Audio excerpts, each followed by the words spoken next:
So I guess I'm the recording person. I've known Ian for a long time. We used to, me and my friends used to run this venue in our basement called Cafe Ballistico. And Ian would play there with his, with this guy Scottish McMillan. And that's when I first met him. And Ian was at a party and he's just like, hey, do you still do recording? I'm like, that's all I do. That's all I do.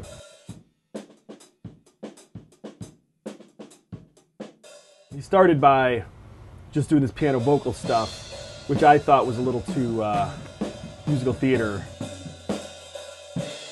and he agreed. And so then we kind of started to figure out how to make him sound more like what he likes. So now I'm trying to push him to do something yet different again. Well, the fun thing about this, of Ian's process in particular, is that when he comes in, he's the only person who knows what's going on. Oh, I screwed up because there's a typo. I'm reading my typo. So he comes in and he'll have the piano part pretty much done.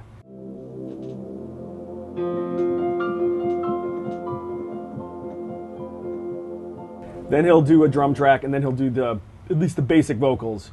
And then from there, we bring in the other two guys that he mostly works with, which have changed. You know, in past albums, he's used different guys.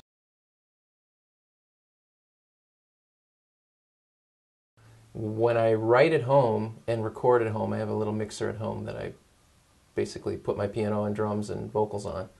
I send the rough draft to Tim, Dave, and Eric, and when Dave and Eric come into the actual studio, where what you're seeing here, they throw their ideas into the song, and you know, it's not always 100%. Yeah, that's perfect, or no way, we're not doing any of it. It's kind of a, you know, try this, or that works, but not at this part, or so it's always a juggling act. But you know, in recent times, he's been using Dave and Eric, and they come in and don't know what's happening, don't know what's going on, and that's exciting. Yeah. I mean, I come from a very strong musical background, so usually my influence is trying to make sure everything's musically sound. That the music has a reason for existing, and that each part is not fighting each other, that things are cooperating properly, and making sure that the arrangements end up that way. And then in the end, mixing it to accommodate that same purpose of having a focus to each section, having a purpose to each part, and in the end serving the vocals, which is, when you're making vocal music, generally the vocals are the primary thing. And it's easy to forget about that, especially if you're the vocalist, but you know, I always try to encourage people like Ian, like, you're singing. If you're singing, that's what people are going to be listening to. I have a feeling this is going to be the kind of part that might be a handful of voices. Yeah, it's going to be. So why don't I'm going to leave this one in there, and let's just start, like, try to double it with better versions. Okay. So in the end, this will end up being like a backup double. Okay. But just so we know we're getting the timing right. Right. And it might take a few times, but let's try it. So you don't need to do the kind of, like, you know, obviously there's the band who everybody kind of like works out their own thing, and when they come in here, everyone mostly knows what they're going to play. There's those kind of things. There's the solo artist, which is not what I'm not considering Ian, even though he is a solo artist. There's like the singer-songwriter kind of person who comes in and only has their song, and then count on me to help them come up with everything else.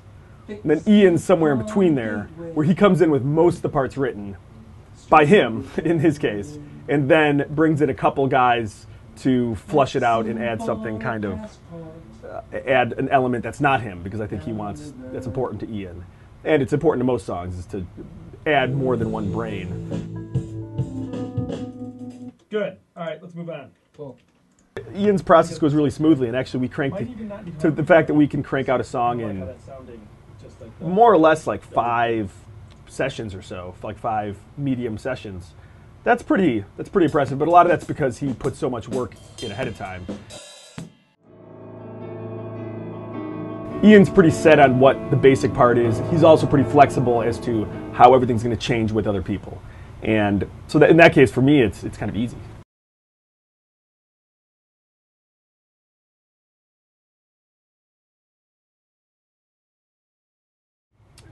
If anything, it's just gone particularly smoothly for how complex of a song it kind of is, where it's not, I mean, I don't know, you know, to the music-minded, the songs in 5/4, it's kind of got there's weird rhythms and it's not the most straightforward song. So I was kind of surprised that it came together as fluidly as it did. The goal of the project was to be as creative as possible with the songs that I have written, and respect one another's ideas to formulate the ideal song. Like the guys that Ian brings in, and actually, I mean, I know both of them quite well, and they know what they're doing.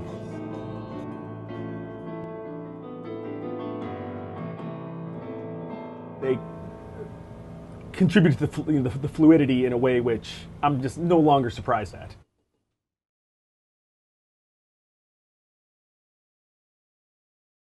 The process working with Ian, you know, usually is he'll usually send the demos of the track to me, and then I'll just listen to them at home and maybe mess around with some sounds and kind of come up with, or at least try to study the format of it, and then come in and between Tim and myself and then Ian, we'll carve out parts around that. You know, I might have some in ahead of time, just depends. Sometimes I don't hear the full track before coming in, so it's, you know, you would get in and hear new stuff to work with. Usually end up working it all out in the studio.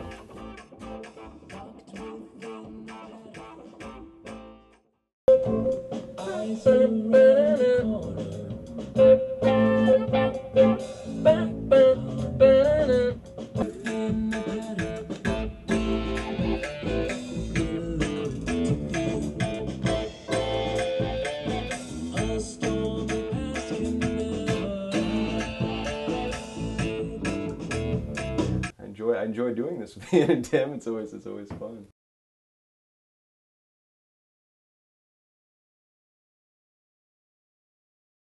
I've been playing with Ian for, you know, probably 10 years now, off and on, and we started recording like maybe 3 or 4 years back, and this is probably the 3rd recording, and each time it's kind of like, it's different each time. We sometimes come in and piece pieces together. This one's like been one piece at a time, kind of going through each little bass line and putting it together. Sometimes we've had like one whole section that's one full take. Other times it's just been real kind of piecemeal, putting everything together.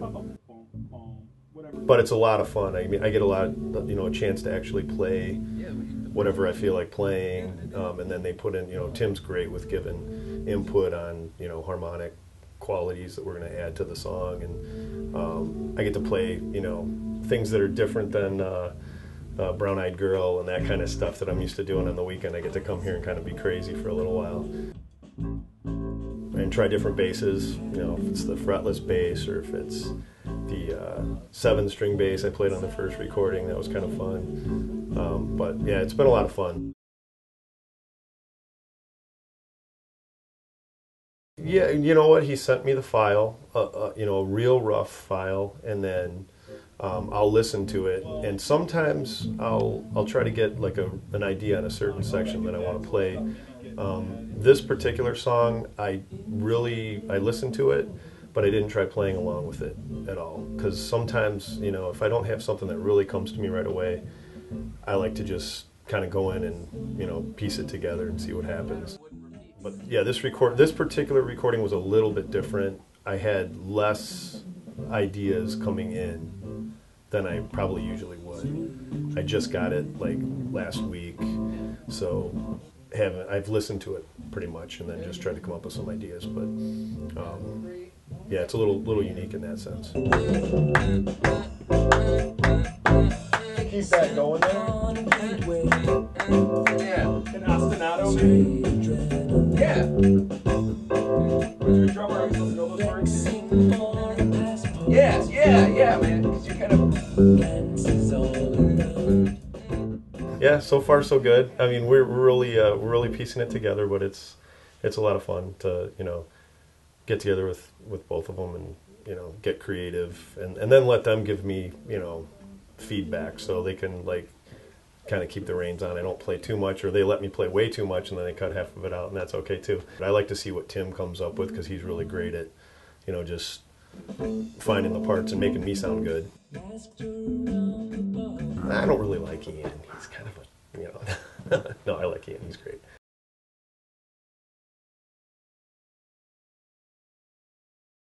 You're in a certain phase of your musical life, Mm-hmm. which is the macro phase. Mhm. You're in that phase of your musical life where you're not just looking to play in any band. Right. You're comfortable with the reality that there's not like a pot of gold at the end of the rainbow. Right. That the rainbow is beautiful without the pot of gold. Exactly. I feel we've just gotten over doing 2 albums, Mhm. which from historically with other people I've recorded, that's kind of like, a lot of times that's all there is Mm-hmm. to people. Something goes wrong. So how are you going to get over that hump? What are you doing differently this time around? Because we're only in the second song of this kind of third big project. Right. So what are you doing personally? I don't mean like your workout routine, but how are you looking at music to make sure that you don't just do the same stuff from the first 2 albums? Because more or less the personnel's the same, the recording studio's the same. Writing songs from rhythm is something I've never done, or I've done a couple. Actually, this tune, Five Below Nothing, was written from a drum beat, and the piano was just taped on the front. But that's an approach.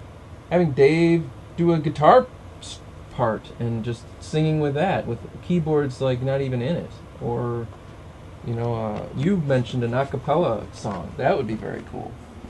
And listening to different bands and listening to different sounds, and shit's changing so much, it's unbelievable.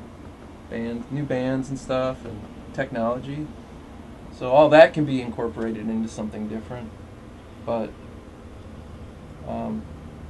already there's been change, I've noticed. Songs are starting to become more compact, but with a lot more in them than these super long songs that still had a lot in them, but just was spread out over more of a distance. Do you see it evolving? I think we have to push your vocal style to a new direction.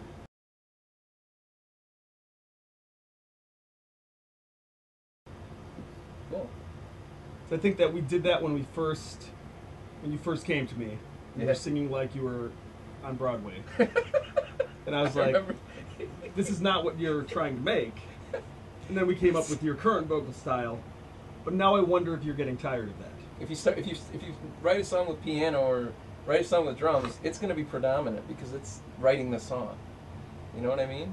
And if you do it with vocals, the same thing would happen. So I've thought about that. There is a lot of power in my voice. It's just I don't. It's well, like we had to restrain it. However many years ago we started, because you were coming from a place where it was all opera. I was you went trained in back. opera. You went back to your and you're like, for the kind of Pink Floyd-y material you were doing, it didn't make sense. Yeah. But now, especially that you're getting more into these heavier rock songs, and you like you like bands like Muse or even like Rush, where there's singers that sing high and loud, and Yeah. I think we should explore that because your voice is versatile, and I almost to some extent feel like we're underutilizing the dynamic range. I agree. So it's a huge project, but it's a love, and obviously I wouldn't be doing it if I didn't love it. My current goal with Ian is to make sure he's not just doing the same thing over and over again. And so far, this is like the kind of second song of the new batch, and it seems to be like he's pushing himself in directions that aren't just more of the same. I'll be doing this until I can't do it anymore. This is basically what I'm here for.